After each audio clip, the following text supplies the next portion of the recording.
সমস্ত ওই ব্যক্তিদেরকে যাকাত প্রদান করা যাবে যারা যাকাতের হকদার। যাকাতের হকদার আসলে কে?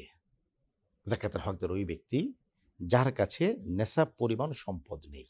আমি বাক্যটা আবার বলছি, যাকাতের হকদার সেই ব্যক্তি যার কাছে নেশাব পরিমাণ সম্পদ নেই। কুরআনুল কারীমের সূরা তওবার ৬০ নম্বর আয়াতে রব্বুল আলামিন যাকাতের ৮টি খাত বর্ণনা করেছেন।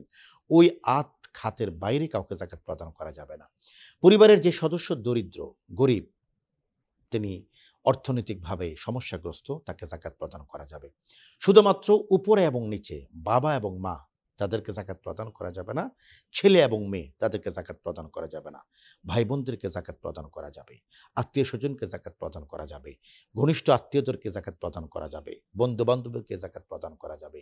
তবে আত্মীয়দেরকে যাকাত প্রদানের সওয়াব অনেক অনেক বেশি। এক্ষেত্রে লক্ষণীয় হলো আমি তাকে যেন যাকাত প্রদান করছি এই কথাটা না বলে দিই। আমি তাকে যাকাত প্রদান করছি আমার নিয়তে থাকলেই হলো, আর তাকে বলবো যে এটা ঈদ উপহার, ঈদের ভালোবাসা, এভাবে যাকাত প্রদান করব। ৩ নম্বর গুরুত্বপূর্ণ বিষয় হলো সার্ভেন্ট, ড্রাইভার, দারোয়ান, গার্ড, এদেরকে কি যাকাত প্রদান করা যাবে? হ্যাঁ, যাকাত প্রদান করা যাবে।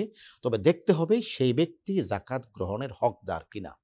এর পাশাপাশি এটি লক্ষ্য রাখতে হবে, ড্রাইভারকে যদি বোনাস দেওয়ার কোনো কন্ট্রাক্ট আমার সাথে হয়ে থাকে, আমার যাকাতটা যেন সে বোনাসের বাইরে হয়।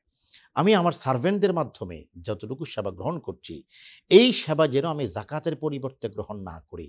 কাউকে ১,০০০ টাকা দিলাম যাকাতের টাকা, কিন্তু ভাব নিলাম যে আমি তাকে বকশিশ দিচ্ছি এবং তার কাছ থেকে একটু অতিরিক্ত সার্ভিস আমি প্রত্যাশা করছি, তাহলে কিন্তু জায়েজ হবে না।